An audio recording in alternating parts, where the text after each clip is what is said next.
Hello, my name is Tyler Mullen, and today I will be giving a presentation on the pay-as-you-want method.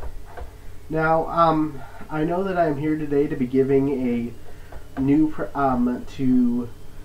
be giving what I feel is an important direction to take the company in, and what I feel is an important idea that needs to be reached out um, to all members of the company.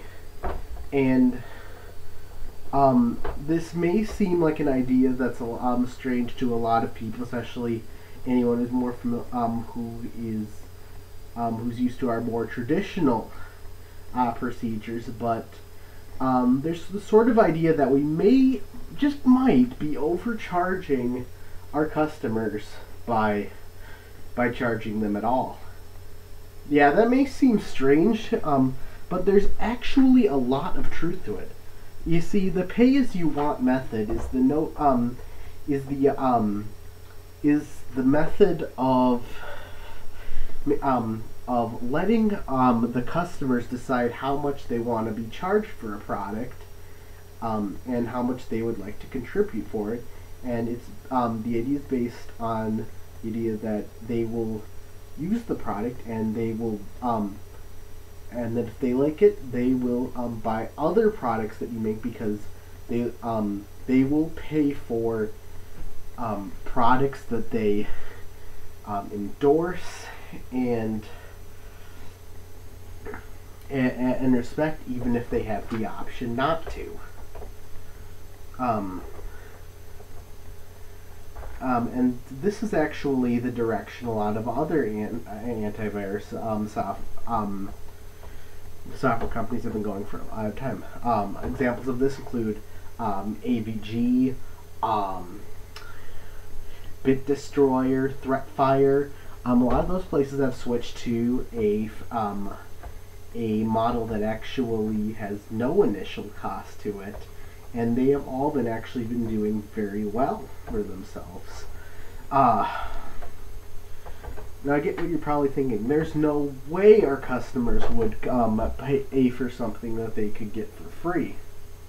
Well, I have a few examples to show how there is that people will actually will not only will pay for things they would like, but they will gladly do so. I'll also be going into detail over how switching to the pay-as-you-want method can save us money in production costs, and how we can still generate revenue while continuing it. Now, the first example I want to bring up is this Brazilian book project called Springwise, which is basically vending machines.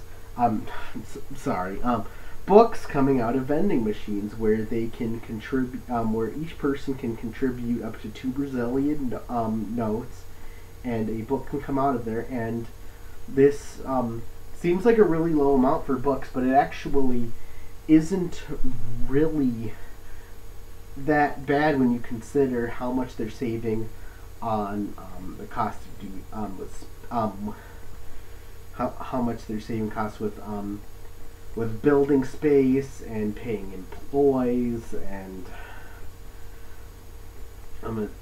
their incredibly large selection, maintenance costs, and it gives the customer a lot of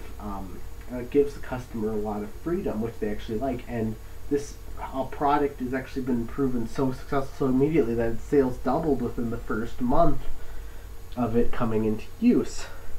Another one I'd like to bring up is this right here is a pie chart regarding sales of 2 different ebooks on a site called TechDirt, that was posted in their case studies blog. And this is as you can see, about half of the people on there purchased their ebook, which were initially priced at around $5, each so, and which is actually the same as the average price for people who did contribute. Now, what's interesting about this is that this is the average price, and there were people who actually contributed a lot more to it. Some of them going as high as $20. And if you're not completely sold on this after this, you probably will be after the next one.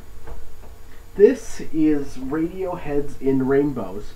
I put it on here not only because it's a great album, but because it is a great example of how a pay-as-you-want method can work financially. Now, this album was Radiohead's first album in 4 years, and it was announced only 10 days before it was released that it was going to be downloadable as pay-as-you-want.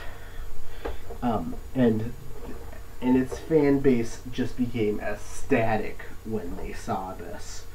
They were just, and sales for it were just incredible. It's during its pay as you want period, it sold for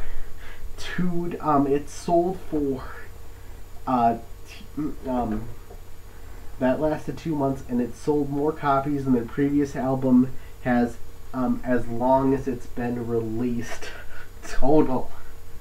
And then when it finally did reach physical copies in retail shelves, it debuted at 100 on the 101 on the Billboard Top 100 and received 5 Grammy nominations that year.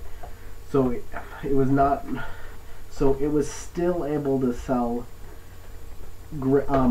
significantly in a retail setting, simply because of how much its fan base loved the pay-as-you-want method. Now, it would be one thing to say that we can successfully operate on this, but there's a little more to it as well. It cuts down on production costs. For one thing, this the pay-as-you-want method is mostly built for products that can be distributed digitally, like ours. This is something that this means that if we stop putting it in retail stores and we switch to online only, we'd be removing the costs of not only shipping it to the stores, but it would also means it would cost the customers less, because we would not the retail stores wouldn't be charging more, so they can make a profit, and then the customers just find it so much more convenient. There's also a lot of other options you can do to generate revenue. Some options that freeware antiviruses use is to offer a free version and then offer premium features that you can pay for. Other ones include including ads in their interface. This is very common with that, with torrenting features. Speaking of torrenting, if we have the option to have it for free, this pretty much eliminates any need someone could have for piracy, and that saves us a lot of money, because we don't have to track down people who are torrenting our products. I am now open for any questions.